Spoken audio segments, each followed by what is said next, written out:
and they built 12 of these trucks with this grill and sleeper combination. So 12 of these trucks, 1989.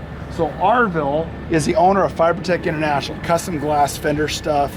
We did like the custom hood, 2-piece grill, and the sleeper. So,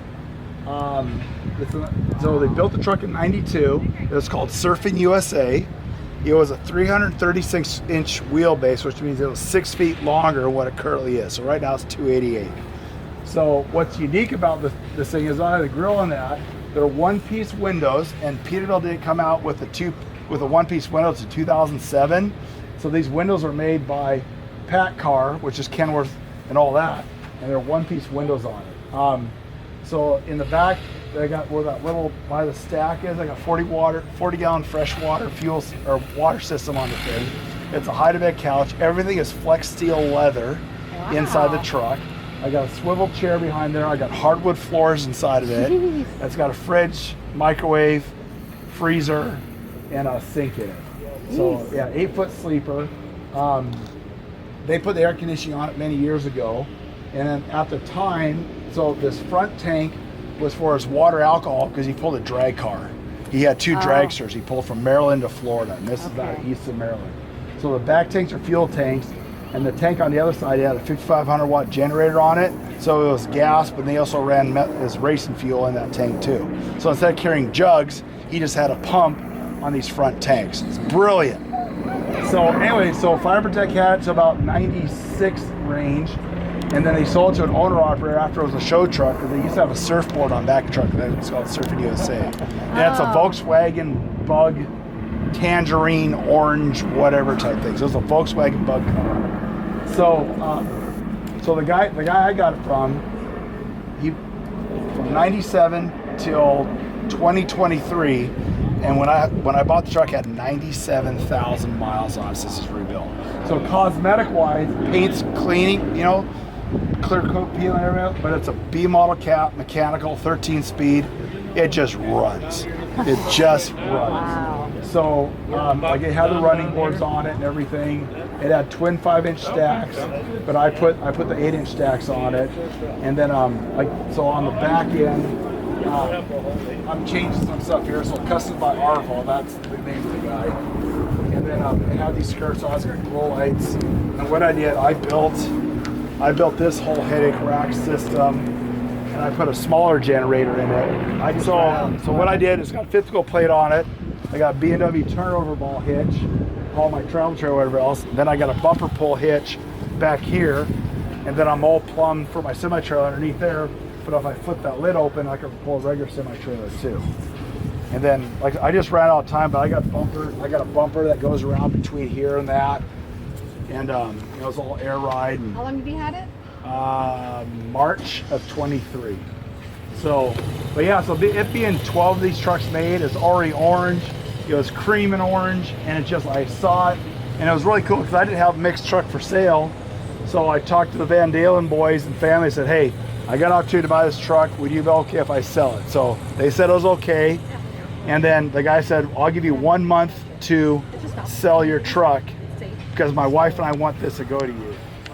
To me, it's dirty, but it's got all flex steel leather interior in the thing. So the only way to get to the back is... Yeah, just right through here. Yeah, you can sell there, Scott.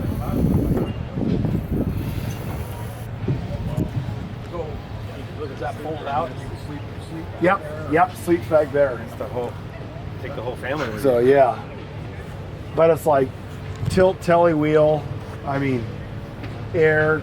I don't have cruise for it, but I got cruise. I'm changing, slowly fixing stuff as I keep going on it. But it's so fun to drive. Yeah. Like I did those tractor shows in last year in Rancho, like 14. I got no mufflers on it. I mean, I am straight pipe all the way from the turbo and everything. But it's just comfortable with the whole family in there and everything. I mean, like you say, you got your fridge, you got your microwave, you're tired, pull a hide a bit, you know.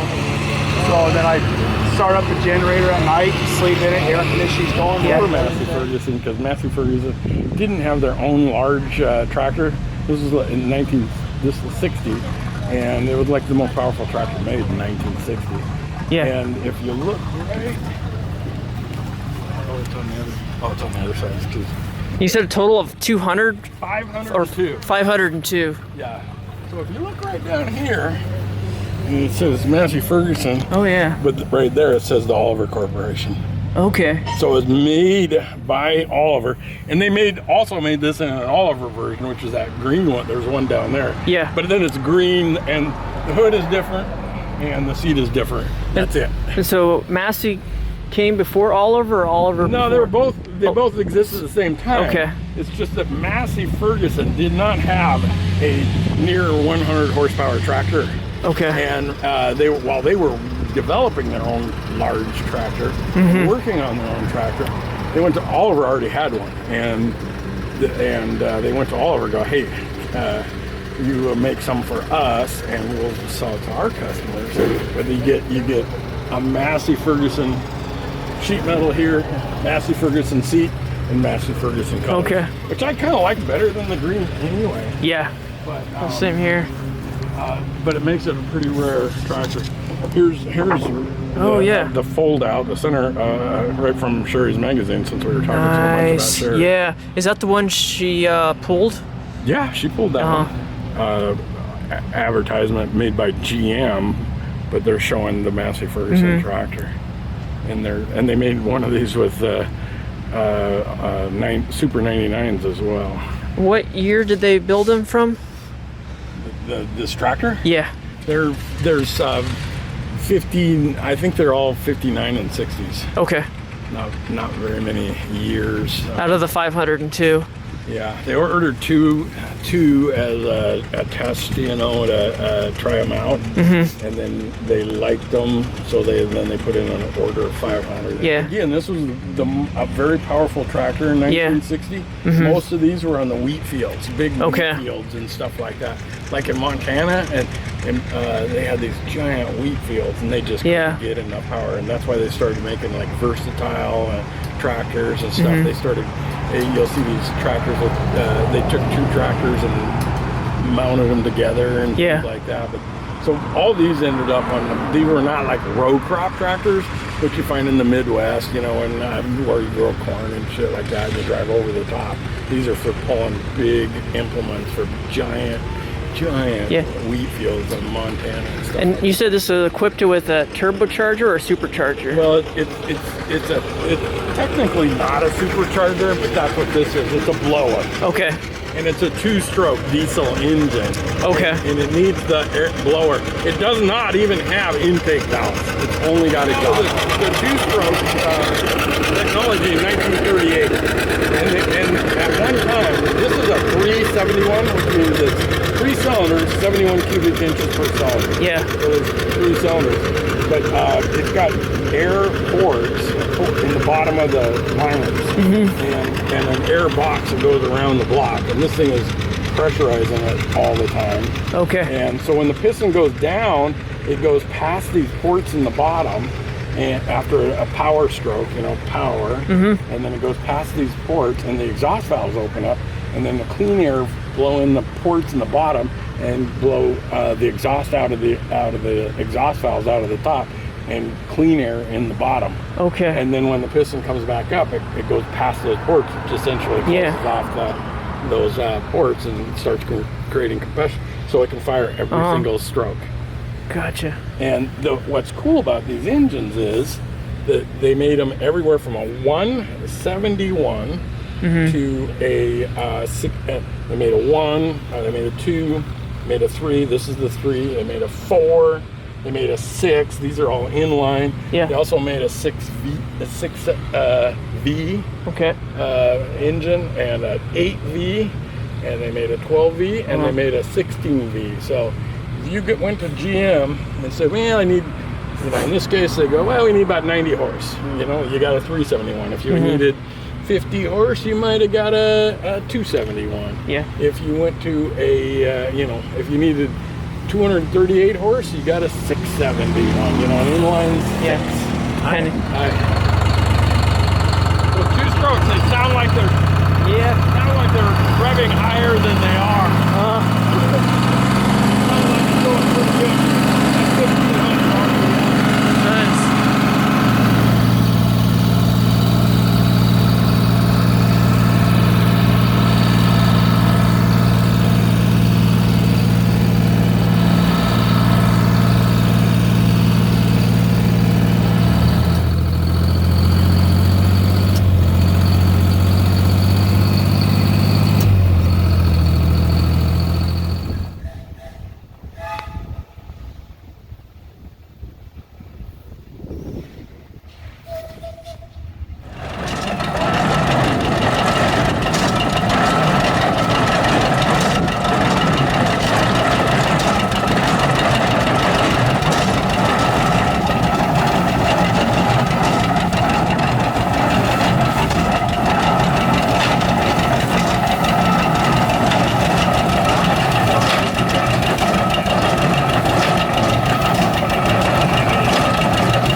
Really? Yeah, so Calvin Schmidt, big collector, AC guy.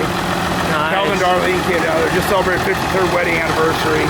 There is so much, he is the first guy I ever met on the internet doing this up at a trade show, at the Con-Ag show in Vegas in let me see, it would have been 2004. So we've been friends ever since. This is the second time he was up here in 2013 for the gathering. So, yeah, so it was good. So, yeah. Serial number 1. That's number 1. Original paint.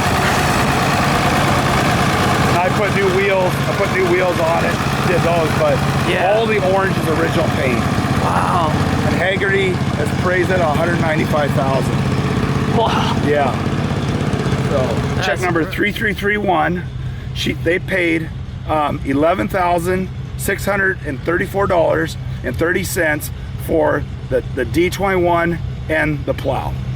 Wow. So I mean she had all the records from 1940. So this was in 2000. When did I go see her?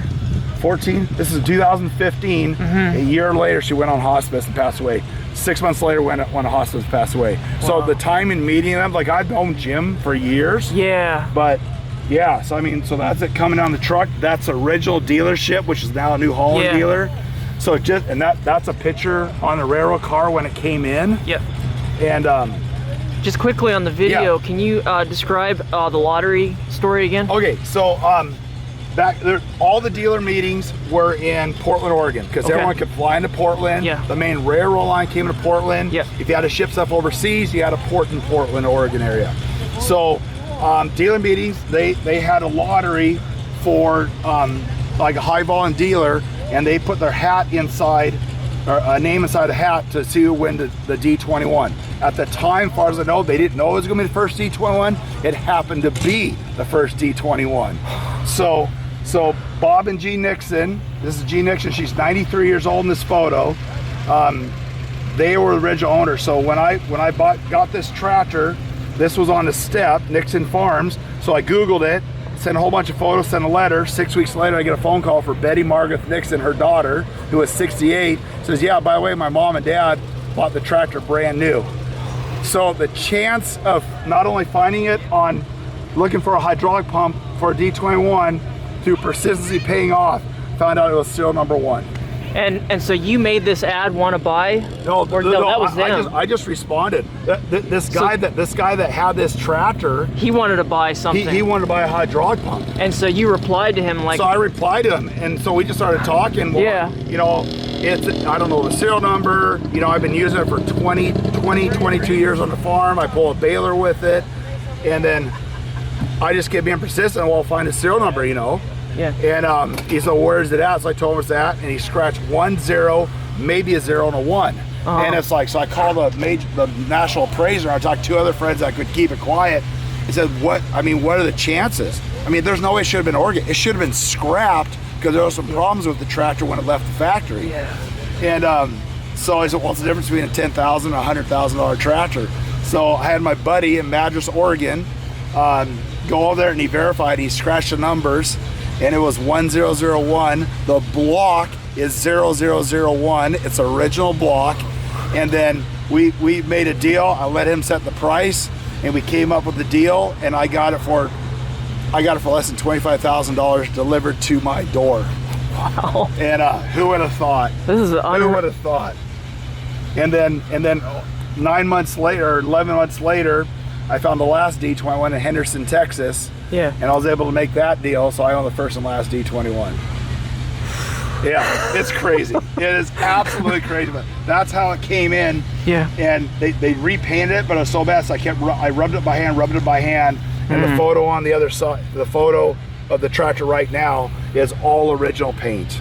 Wow. And I was able, because they converted to a Series 2 turbocharged diesel, so I got enough parts from another tractor, and I got parts all over the US, and I was able to get back to all the original specs from how it left the factory.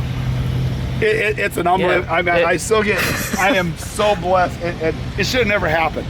Yeah. It should have never happened. No. God saw fit, and there you go. So, Very but cool. it's neat just having all the history.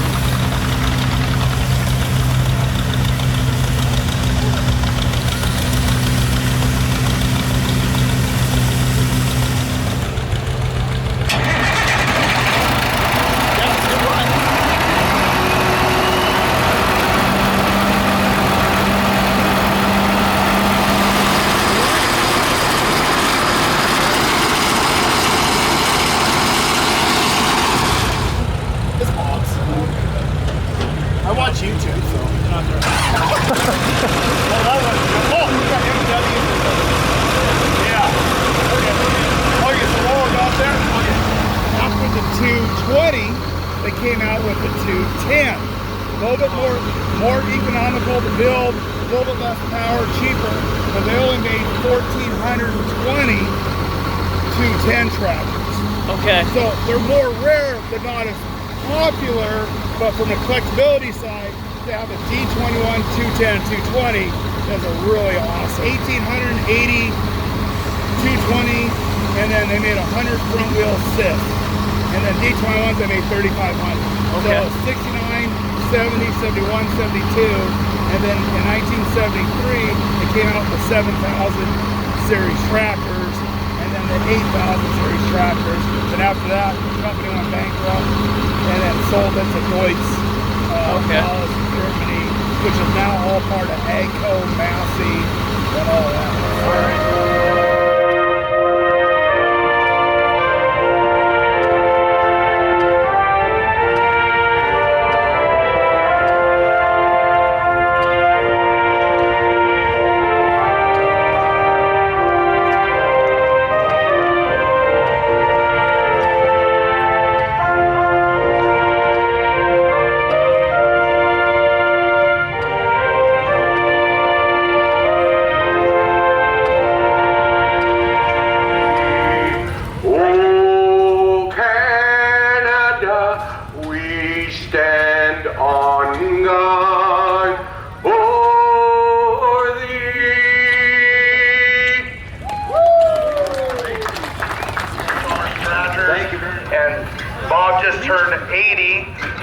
July 5th, so this is kind of like his whole week birthday celebration. So Bob Vanderpool was at Allis Chalmers dealership at Brady Equipment. The equipment dealership started in 1948, and Bob was there till they didn't have tractors rolling off the line anymore back in 1984.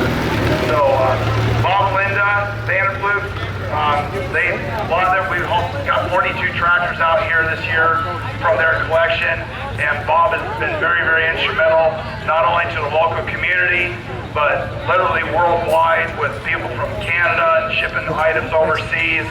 And yeah, Bob's like, my dad passed away 20 years ago, and my mom remarried about 15 years ago, and now Bob and I are actually related, so you can't just make that stuff up at all. So, but I'll always be his redheaded stepchild anyway. So, but Bob and Linda, thank you so much for what you've done, not only for the show, the community, Whatcom County and beyond. Love you guys very, very much, and just appreciate everything that you have done. So this year, give a big round of applause for Bob and Linda Vanderpool, not only for helping do the show, but just for all the years of support and Bob's 80th birthday. Thank you, Bob. So this was his actually original D21 they started custom farming with also. A lot of history on this tractor. So they was able to get it back quite a few years ago and restore it. So right behind that is my Allis Chalmers D21.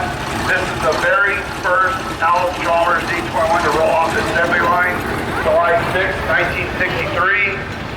It is all the original paint. It is the original motor. It's stamped 1001. The block is stamped 0001. This tractor should have been scrapped after digging all the research and everything. And yeah, this came sold brand new at Benton Tractor in Corvallis, Oregon. I met the original owners, Betty Nixon, back in Corvallis back in 2016. She had all the records. And on September 26, 1963, check number 3331, she wrote a check for $10,689.30 with a 6-bottom plow behind it. She has all the records from the farm since 1940. So driving this, I'm honored today to have Calvin and his wife Darlene Schmidt. They're from Southwest Ontario, Canada. Calvin has been, we've known each other since 2000. We met down at a trade show in Vegas, and we've known each other ever since, going to shows and so forth. Calvin helped ran the national show up in Canada back in 2006 or 8, I believe, and then 2009. I was close, and then we've hung out at shows last summer and everything. So thank you, Calvin, Darlene, for coming down. They just celebrated their 53rd wedding anniversary this week also. So So thank you, Calvin and Darlene, and thanks for driving my tractor through the parade. So next is Rich Ferguson and his girlfriend Laura. They are out of Ransom, Illinois. They are driving one of Bob Van Vliet's high crop diesel 190s. They made about 300-400 of these high crop 190s. Rich and I last summer did the big show in Rancho, Illinois, where we had 210 D21s show up. Rich and I also did at his show in Pontiac, Illinois in 2018. He had 97 D21s at this time, and I'm bad, but Rich is really bad when it comes to doing all this tractor stuff. And thanks for driving on out. You two driving out. We've had a lot of fun and many more years of doing this stuff together. So thank you, Rich and Laura, for coming on out. So behind this is an Allis Chalmers 210, another one in Bob Van Vliet's collection. After the D21 came out, they came out with the 220, and then they came out with the 210. They only made about 1,420 of these 210 tractors, so a little bit more on the rare side, and they went to the 7,000 series. So driving this tractor today is Clyde and his wife Missy Austin. They drove out here from Lafayette, Indiana. It's been great getting to know Clyde and them last year, and then we told them to come out west, and they obliged, and I hope you didn't regret coming out west here. So thank you two coming out and driving one of Bob's tractors through the parade, and we are all loaded up to head back to Indiana, Illinois, and Texas after this show is done. So thank you, Clyde and Misty. So behind this is a 6080. They built these tractors are actually built by Fiat for Allis Chalmers. It was the largest 6,000 series tractors. They made the 6060 and 6080. These had a 12-speed transmission, where the 6060 had the 8-speed. So some different configurations. These were great haying tractors at the time. So the Buddha Motor Company built these tractors, built these engines for Allis Chalmers. This is a beautiful 1955 W45 diesel. A tractor in that type of shape right now will go between $10,000 to $12,000 or more if you get in a bidding war. Very expensive engines to work on and pay for. You'll spend $5-6 grand building those engines, but it is worth its weight in gold. So this is Robert Krause Jr. This is a D17 Series 4 diesel. These Series 4 tractors. After the Series 4, they came out with 180, 185. This tractor was sold new at Meridian Tractor to the Krause family back in 1966 or 67. 3-point PTO, very sought out tractor. Those are also bringing upwards of $10,000 right now also. So. And Martin Reeve right behind with a 730 case. He's had this here several years. Nice tractor. He's got it set up for carrying the flag, and he's got his passengers or grandkids or whatever. Oh, he's had it for 49 years? Wow, that's good, Martin. And that's a dual range case. I remember when those came out, they were quite popular. They really had the gears. And then following right behind looks like a little 8-in. Oh, this is an 8-in Ford. It's Marlin Vanderkoy from Linden, Washington. Purchased new in 49 by Grandpa Claude Vanderkoy, used for row crop and then dairy. So thank you for bringing a nice example, nice color. It's got this is the correct color on it, red and the gray. Then following right behind we have Wayne and Phyllis Weishart from Langley, BC. Now that's almost an identical tractor, isn't it? Yeah, it's got a little flathead 4-cylinder, but it does have a 2-bottom plow in the back. I think it's 2-bottom. Oh, Dearborn, yeah. So we have Ford tractor, Dearborn plow, which is, I think, the same company, actually. Same company. Yeah, Dearborn, Michigan's where they got the name. Thank you for bringing that all the way down from Canada. And you got nice tires there on the back and front. And then we have an actual off the farm. I think this is Bruce Bauman's. Sorensen. Oh, was this? Bob Sorensen bought that new. Oh, Bob Sorensen brought that new. Is that right, Bruce? And if you're looking at it, that actually has a custom cab on it. That was special made. Oh, Bob? Oh, Bob, that was on there when Bob had it? Yeah. And then following immediately right behind, we have the Farmall M. Oh, Don Rule is his name on that, and this is probably his great-great-granddaughter. No. Don actually moved, I think, down to Salt Lake, but he had been storing the tractors with the kids up at Markwood and H. Yeah, so thank you for bringing that by. That's and then we have a little John Deere 317. Let's see. Oh, here it is. Oh, this is Rule also, Gill Rule, and it's same location up on H Street. And you notice it's got the 317 has got a little bigger motor than the regular John Deere, so it had a rototiller and a lawnmower underneath. They were quite a popular machine. I remember when they came out, that was kind of a big lawnmower. This is Jim Rowland, I think, from Omak, Washington. We had an official grudge match this morning on the slow races. Brother-in-law grudge match. Yeah, so Jim Rowland, well, thank you for coming all the way from Omak. And yeah, high crops. And it's funny, it was two high crops against one another. Oh no, this is a 430. I said it was a 420.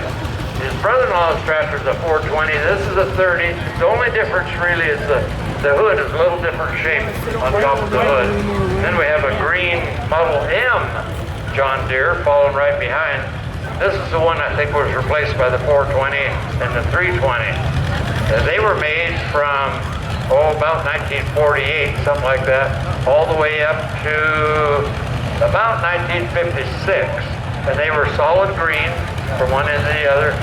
This is the Tom.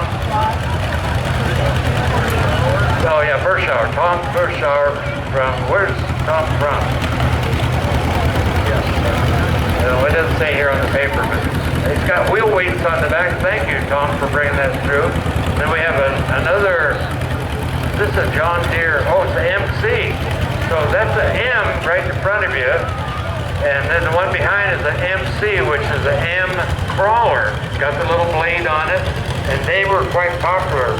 For years and years, Lindemann made these crawlers, and finally John Deere took it away from them, and they started making those. You guys are making too much money.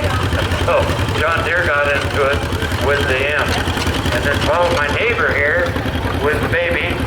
That's her baby. She's only about 23 years old, and this was Fred's tractor. Now it's Bobby Hoyer that she used as pulling matches last night. Oh, that's right. This is actually Jim McMenamy from north by the Yakima. Yakima. So this is it's a 1256, which is kind of, this is a Denny Skylerman with a propane 706. I can't remember. We'll look on his paper and see where he got this, but this is actually the only 706 propane I've ever seen. They're probably fairly rare, aren't they, Denny? Yeah. This is quite the tractor. Oh, came all the way from Sequim, Washington, over on the peninsula. Oh, they used it for the pea harvest over there. I wasn't in Sequim, I was in Ferndale. 1968 when that 706 was made. And propane, which is very unusual even up here. See, it used to be a cheaper fuel. You know one of the reasons why people had propane tractors? Because kids couldn't steal the gas. That's why. You can't steal gas out of a propane, but you can a regular tractor. And then we have a little Gibson following right behind. They have number 283. That's Ethan Fritz from Deming, Washington. And it's got a blade on the back, which is hand operated. You have to lift that by hand. And the steering is by hand. See the steering go forward and back? So the Gibson was a little unusual, and they were made, I think, in Seattle, Longmont, Colorado. And right after the war, they had a tough time getting tractors. So Gibson kind of thrived in that period when they were desperate for tractors. And this is Kevin Heerspink with is that a what is it, 6? That's a 60. I should recognize that. I've got one very similar to. Oh, it was purchased right here in Linden Wash, probably at North Wash. Probably at North Wash down on Front Street, right where the museum is now. So thank you for bringing that 60. That's just the way they come off the farm. That's what they call that farm fresh. And then we have remember the little bulldozer that came through the MC? It was replaced by the 420 model. And this one has a winch on the back for like logging and so forth, and a blade on the front. But years ago, during the heyday of these, they used to do a lot of pulpwood logging, cottonwood, and this is the kind of rig they had for that. This one here, you'll notice this tractor is green. The first year of the 420s, they made all green John Deere's. I think Ray Young, this used to belong to him years ago. This is grandson. Riley, yeah, Riley, probably Ray's grandson. Ray used to bring it through. Now Riley Young is bringing it through. And we always commented on the fact that it's all green, and that's correct for the first year.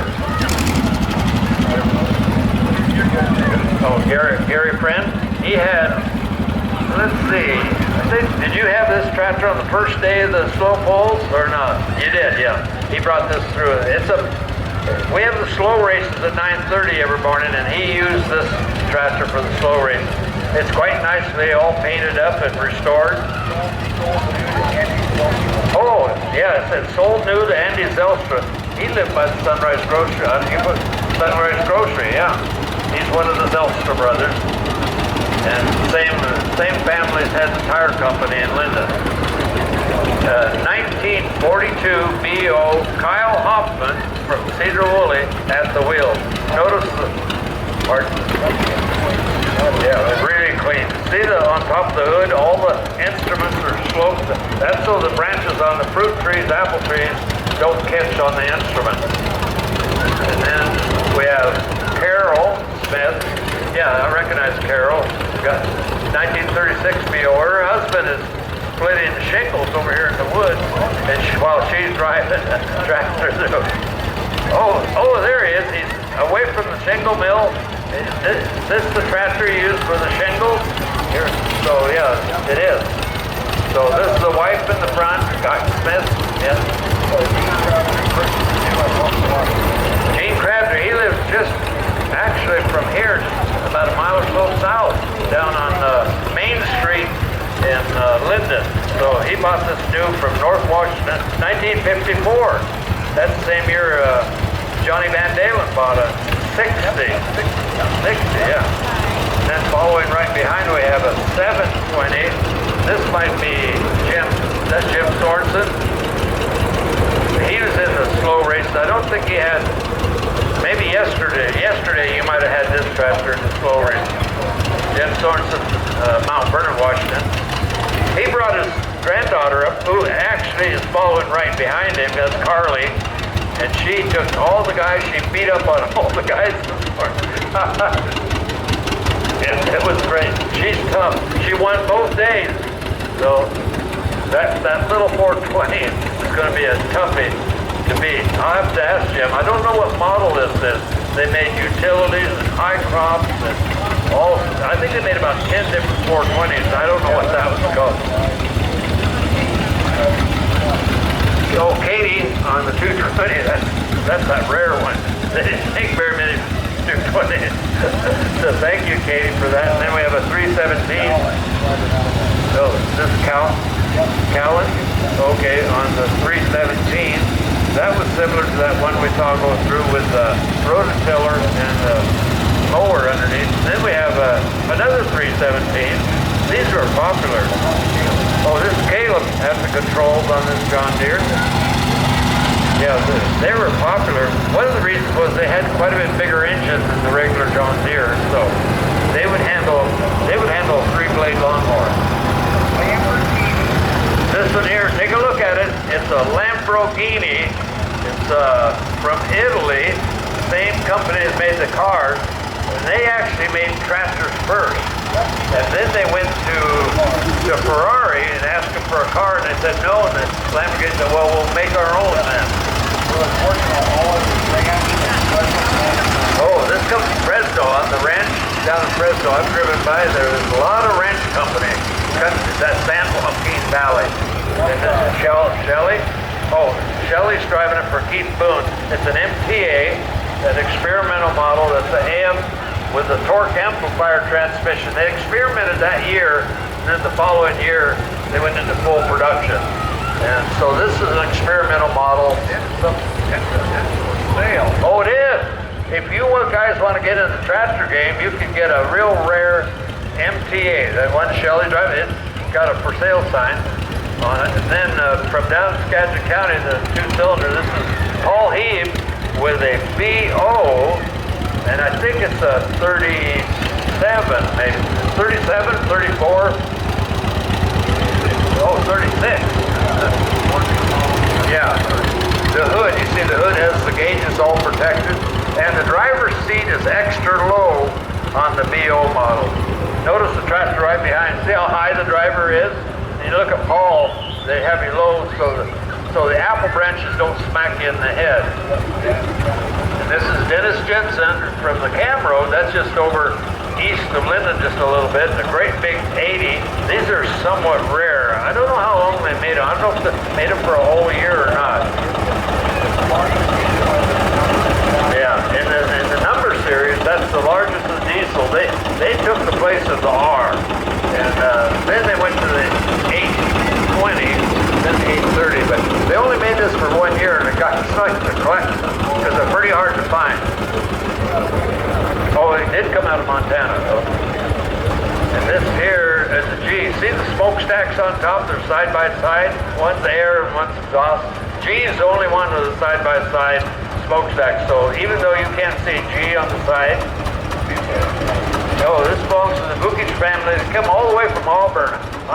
Every day, I say a big thank you to the Bukich family.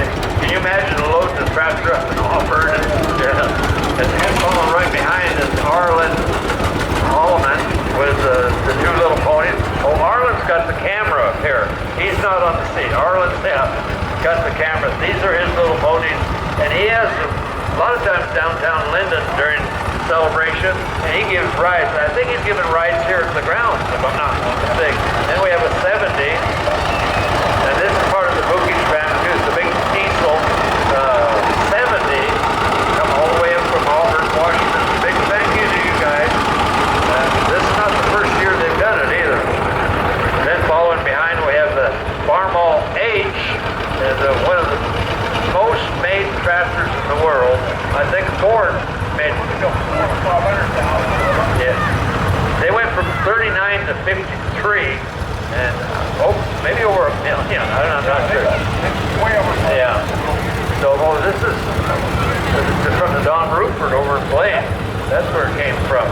I was over to, and this is Don's son Chris right behind on a little John Deere, and I think Chris said I brought that from Montana.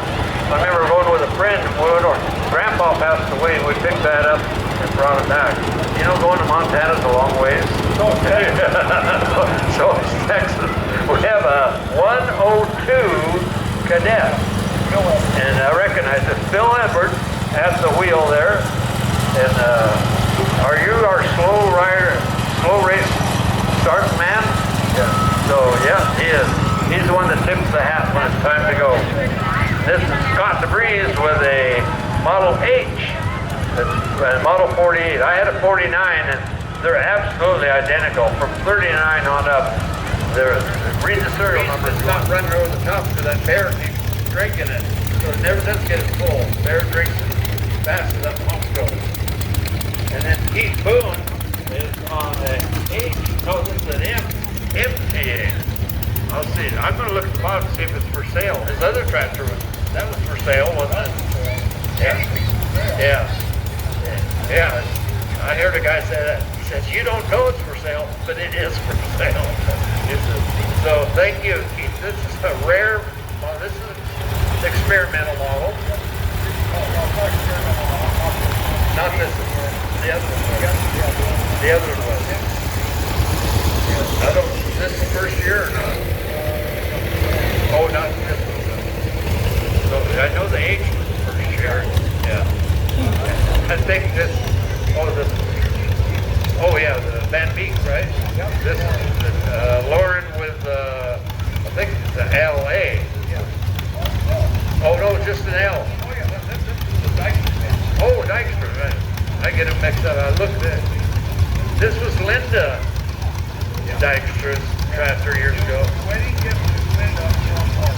Yeah, that was a wedding gift, yeah.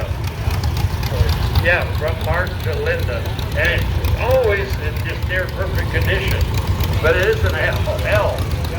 You can't hardly tell the difference. And this is a co-op, and from the Belthausen family. You remember who made these? The co-op had them hired out. Contract. I don't think it was Moline, but they were co-op sold by the hundreds. And then we have a Model R. I think it's Rayanne. Is it Rayanne? Yeah, I got that right. Yeah, she's got the Model R. By the way, Rayanne's got a booth down here by the windmill, and she sells drinks and ice cold. So if it gets too hot today, come down and see Rayanne. She'd appreciate you buying a lollipop or an ice cream bar or a cold drink. She's got it right by the windmill. And we have this is a Dykstra. Oh, Brent Felder. These tractors are all the same. Dykstra's got one. Brent Felder's tractor. This one here. Oh, from Saskatchewan. So Fred Hollander imported this years ago from Saskatchewan. It's got electric start on it. It looks like. I can't tell. A lot of these were hand start, which is no. By the way, it's no fun.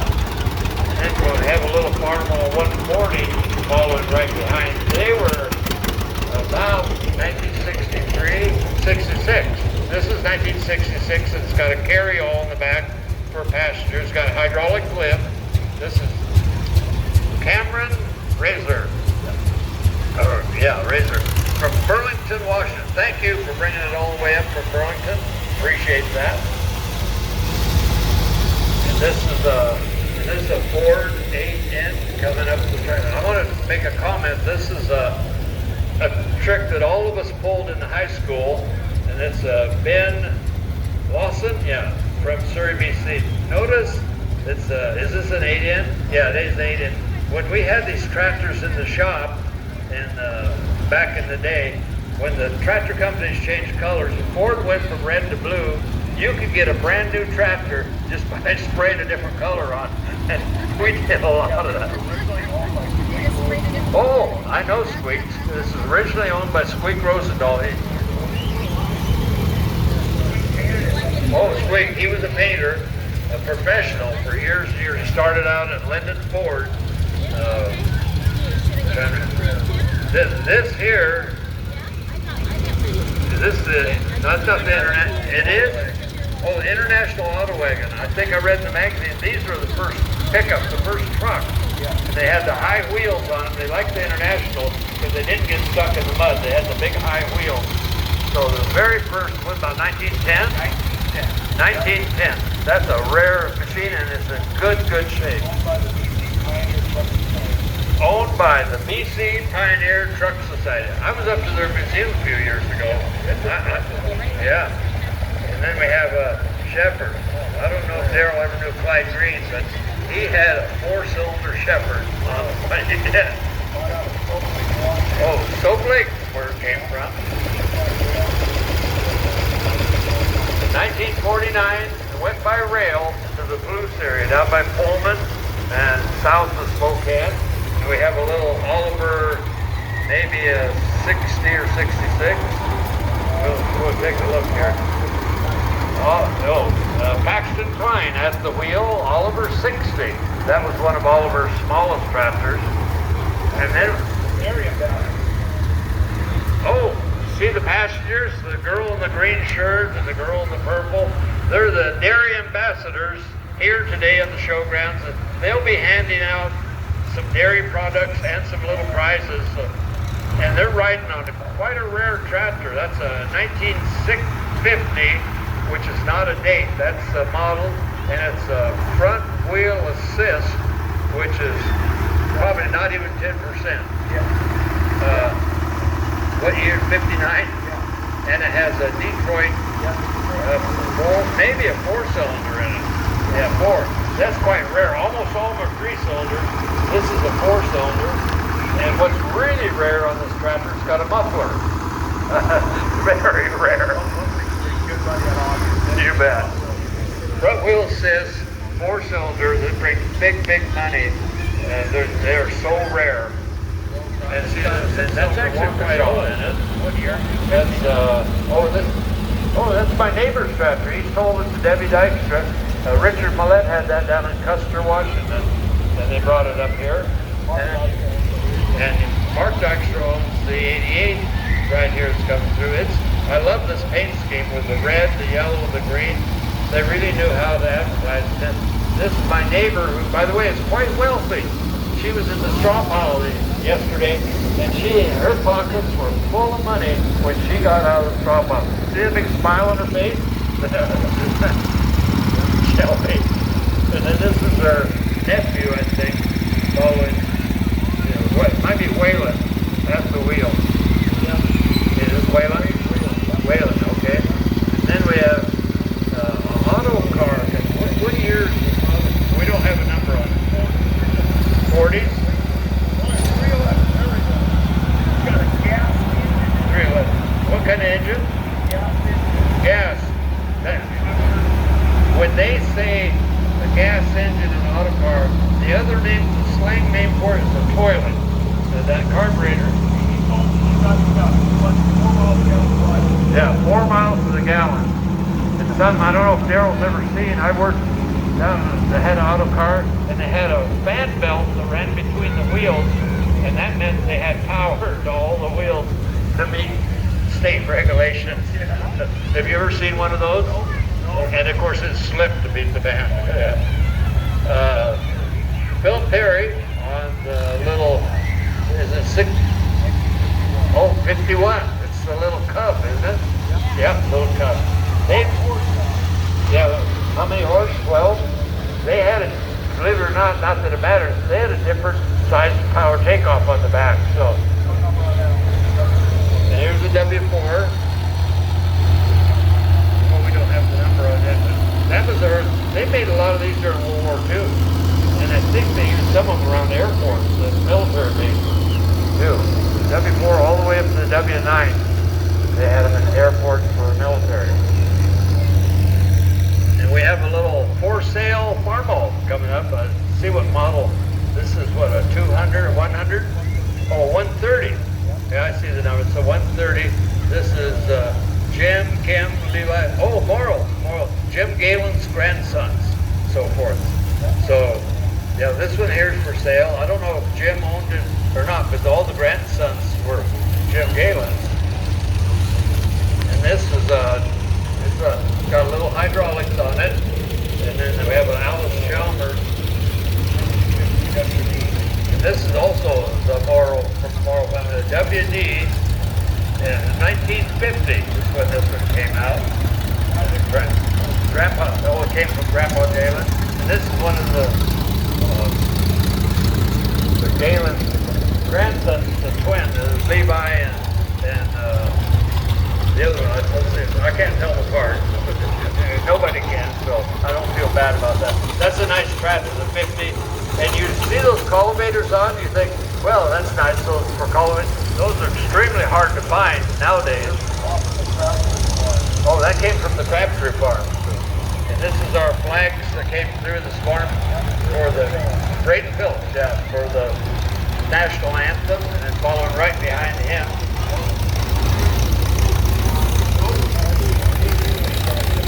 Josie is driving it for, what's her last name? Dooley, Josie Dooley. And has the wheel on a WD.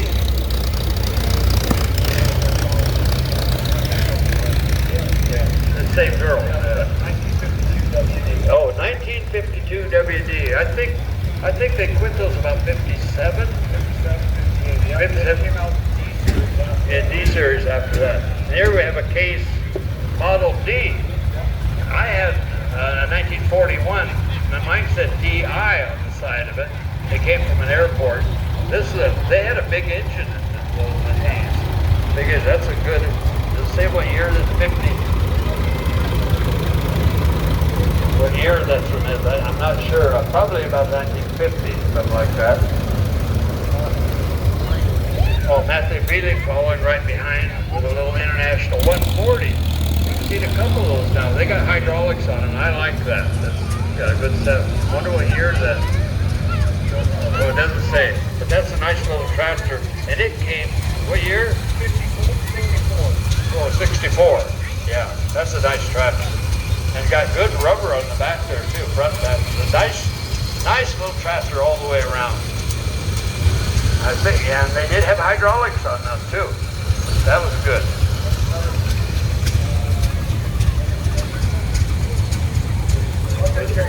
John Deere M coming up.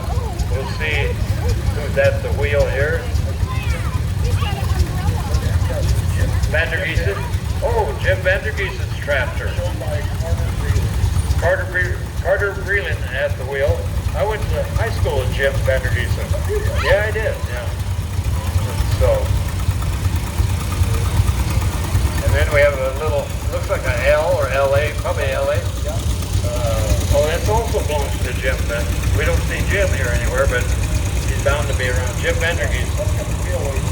Yeah, front wheelways. Those are sometimes a little hard to come by. So, I had to help a guy find the rear wheels for one of those L's, and we had to go all the way to Auburn to buy them. And we have a little, I think it's a Clio trap. Cleat Track Crawler by Richard Bogart. Bogaro, yeah, that's it. Yeah, Richard Bogaro. This came from California, and if you're, yeah, headlights are very rare. Notice it's got the rubber tracks. You can drive them anywhere you want on the street for parades. And he's got, that's called a subsoiler, what he's pulling behind is a subsoiler. Now it normally doesn't come with a wheel on the bottom, but he does that for parades, so it doesn't tear up the tree. John Graham, he's using this last night at the tractor pull. And he's from the big city of Laurel, Washington. And then following right behind is looks like a 70. John had a 70. 173. Yeah. So anyway, that's also this belongs to John too. And this Tyler Dragster at the wheel, and he's got, this came from Pete Dykstra originally. It's got the, notice it has a 3-cylinder Detroit diesel and no muffler. That's typical, no muffler. That's why. Yeah, supercharged on, a lot of people put those on cars. And then we have a Super 88 right behind. Kyle Buckner looks like at the wheel. So nice Super 88. Diesel, yeah, it's a diesel. Probably Waukesha.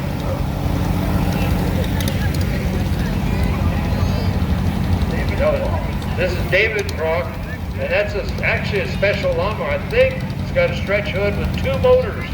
2 motors, yeah. Have you ever heard the term? There, see?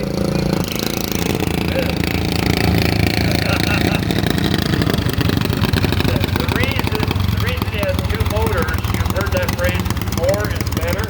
That's where that comes from. 33 horsepower, I guess it's down in the lawnmower pole. Quite the rig. And then a John Deere A right behind that, with a tricycle front end on it. And this one also belongs to John Grant, John Deere A. And then following right behind his tractor is a 316.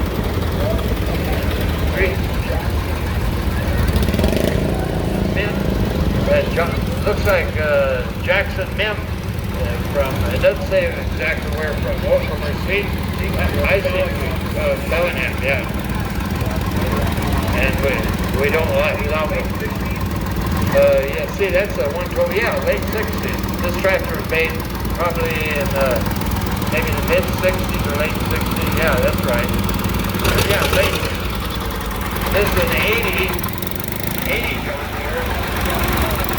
John Lowe from up in Sumas, he had it in the traffic pole last night. I can't remember either Michelle or him was driving Michelle.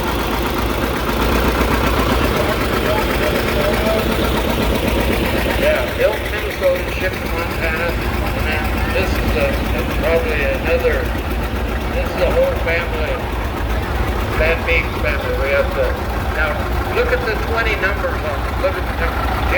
820. And then following there's a 70. You'll see some more 20s coming up. That's John.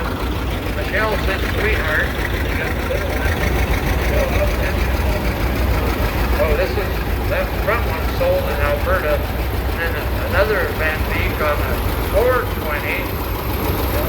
And then 14 Van Beek. And then we have a 730. Oh, this 420 was bought brand new in Sumner, Washington. And that's a high crop. And then we have big money, big 730 diesel with the white front end on it. And it's another one of the Van Beek, either Jeff or his brother has the wheel. Yeah. And then we have a little, I think it's a Ford. Oh, the craft painted like a Ford. Lily Buck has the wheel. And yeah, that's actually painted like a Ford, but that's and it's got duals on the back end. And it's painted Ford color. Then we have a 60 Oliver followed right behind. Kyle bought. That's a beautiful tractor, and I think it's got a 4-cylinder in it. Probably a 4-cylinder. And followed right behind is an M, I think. I think that's an M John Deere with a plow. Hell, by the way, it's for sale. So if you want to get into the tractor game, here's a good model to start with.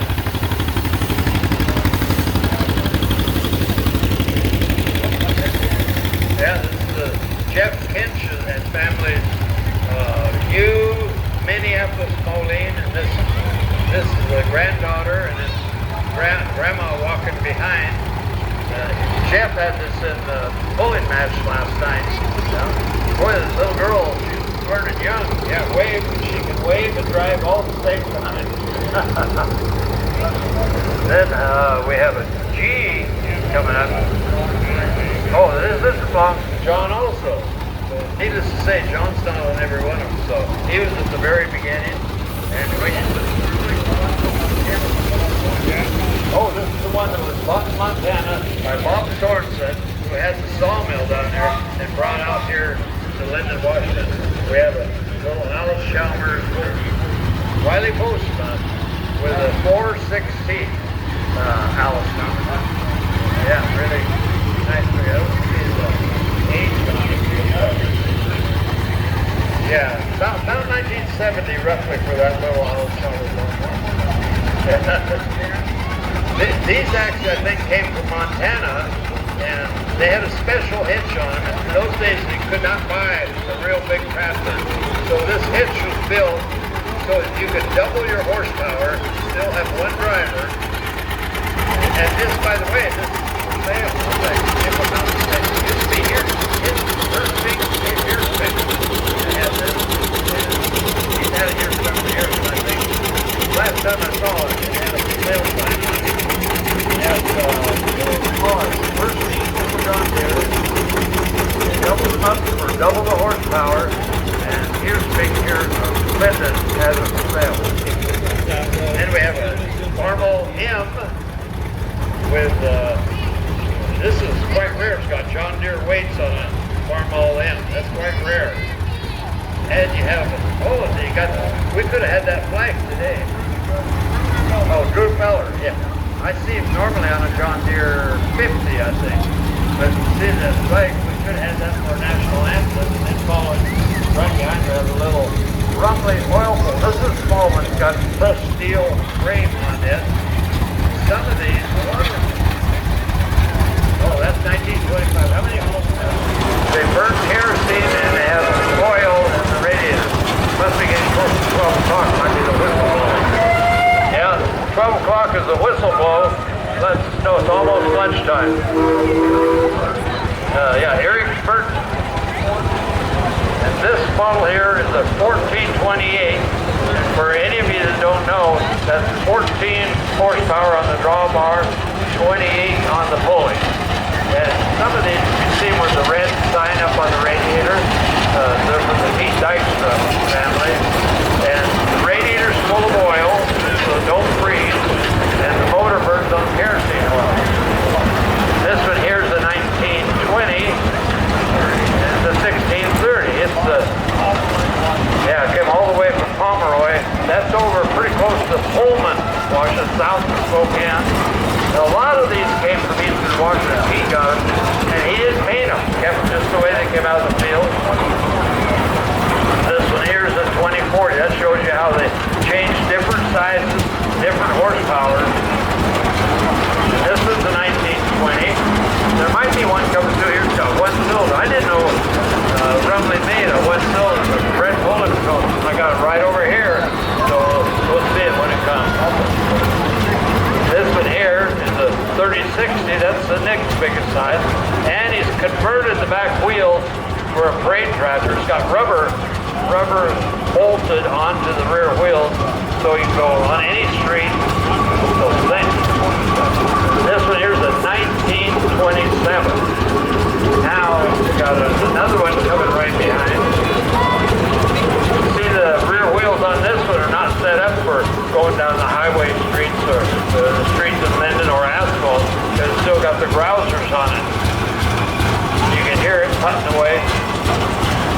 I'm not sure, that might be the one cylinder. Is this a one cylinder? Yeah. They are rare. I remember when we started it with the Bell Studio ago. It had been in the barn. Yeah, this is Fred driving this one here. Is this Fred too? And this one's also Fred Polander. It's a two-cylinder. What size is this one? 36. This one might be a 36. I don't see the number on it, but yeah, that's it. That's right. Hard to believe, but you're looking at about $250,000 right there in front of you. And it's in nice shape, actually. Yeah. Big money. Then we have a road grader. This comes from Jerry Hammer up in Acme. It's a Galleon road grader, factory made, but it has all. Yeah, Acme Township bought that. That's what that Acme on the back. Township. They donated it to us, gave it to us. And it's got all international running gear underneath the that's for international. Jackie Abercrombie, well, I think her dad's junkyard, John Deere D. That came out of a wrecking yard in, Alberta?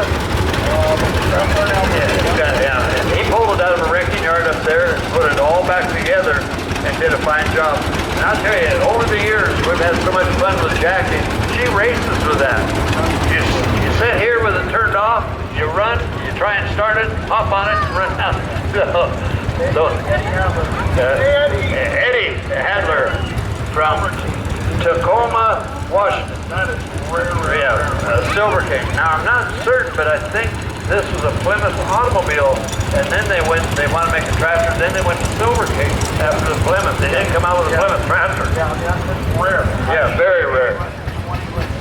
Yeah, and those little spoke wheels on the back. An Allard Johnson with a Model L, 38. Oh, unstyled. This is unstyled 38. Yeah, that's rare too. Thank you, Allard, for bringing that up. He comes all the way from Anacortes, Washington, that area. Then we have a John Deere 70. Victor Jensen from Bow, Washington, just a little bit north of Mount Vernon, on the hillside there. So thank you for bringing that 70. I've got one just similar to it, but I think I see spark plug wires, so I'm going to guess that's a gas. They have a case. I don't know what model of case, but it comes with a loader. SC? Yeah. SC 50. It belongs to Scott. Scott DeVries has this tractor. These were, what's unusual, see that 3-point hitch on the back? That's got the Eagle Claw hitch.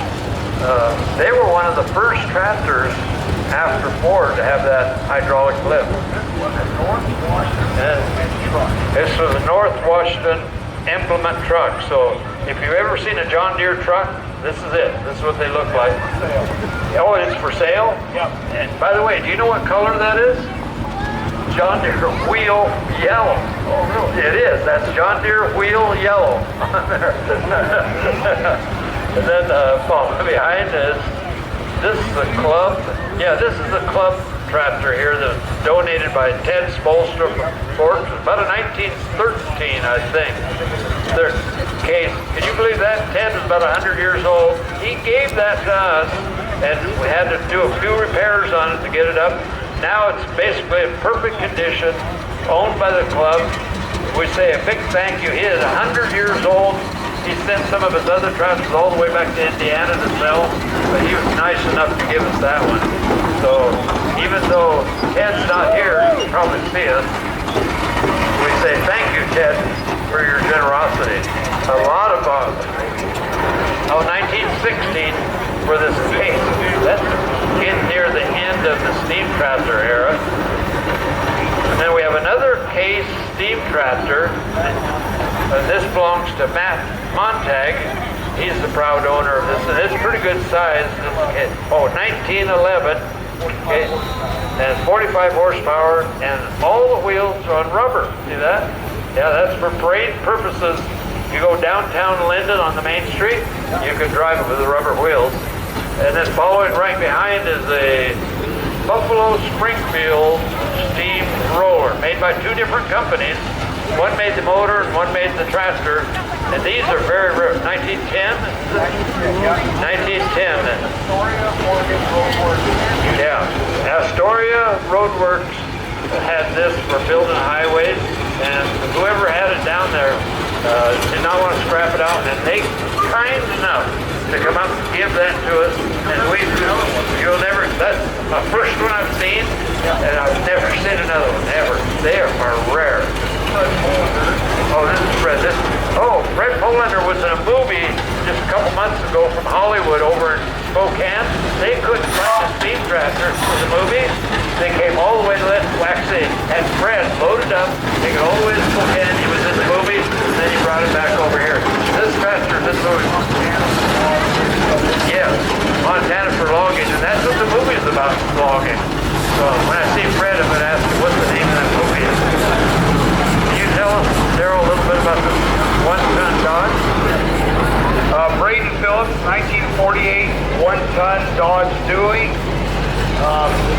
79 Chevy, one-ton frame, and 350 Chevy small block, turbo 400 tranny. He's still filling this with a Papa Dan. So Dan Phillips, if you know anything about Dan Phillips, restoring hot rods and old stuff, what a master mechanic, thinker, painter, fabricator. Absolutely amazing. This is, I think, George Hoffman's case tractor. It's up here in BC, just straight north of the park here, about 15. It's a 1913 case tractor, just in immaculate shape. He's got at least 3 steam tractors. Well, maybe they're coming down the track. Here's another one. A big, big thank you to George Hoffman. He had trouble with his truck here a few days ago, and he couldn't haul them down, so he hired another truck. That is a nice guy, spending thousands of dollars, just to bring these down here for 4 days. From as a 1913 Gar Scott. This, you don't see, that's the only one I've ever seen. They mainly were used back in the prairies, and they would pull like up to 15 or 20 plows behind one of these. I don't know what the horsepower is. 25 horse. That sounds funny, doesn't it? 25 horsepower. Yeah, this is all original. If you look up at the canopy, you can see some of the information on it. Yeah. Does that say 2575? 2575. So on the belt, if you're using it for threshing, you get 75 horsepower out of that steam engine. And that's actually only got one piston, just one piston, that's it, for all that power. I think somebody lost a stick of wood. That's a potential piece of fire there. Going to return the firewood back in the box. There we go. So that'll keep the motor going. These run on fire. Actually, George Hoffman is on this. This is the biggest one. Is there what, 3 of these in the world, or? Yeah. There's 3 of these known to exist in captivity, and this is the only one known to run a real live one. Did this one take 25 years? Yeah, 21 years. 25 years to put this one together. George, he's the older gentleman on the back there. He owns these. He brought them down. This is at least his 4th year that I know of. Yeah, Now, the only other word known to exist is there's Canada. oh, there's Two left of the 3. two left of the 3. Is it Kansas, you say? Oh, wow. And look at that big brass cylinder up there. Yeah, this would cost $5,000. Oh, earmuffs, yeah. Oh, yeah. Everybody that cover your ears, we're going to toot the horn. Cover your ears.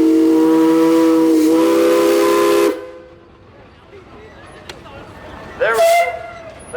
Thank you, George, and thank you for bringing this down. Are we going to squish cans today? Oh, we're going to squish cans. Okay, so we have pop cans, and we're going to set them up on the road over here. Yeah, you're probably looking at every bit of a half a minute. Well, there's so few, it's really hard to put a price on it. Just the restoration costs me $500,000. That little Oliver HG ball right. Thank you, George. Kyle Buck had the wheel. Nice little example of Oliver. They were quite popular back in the day. They were making those after World War II, and they're painted green. So, oh, you know, it looks like it's lunchtime. And if you look over there at the different booths, they're all smiling and waiting for you to come. So when you walk up that booth, you'll see big smiles. So I'll let you schedule here a little bit. It's supposed to be a little bit after 12 o'clock right now. We're going to have a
Yeah.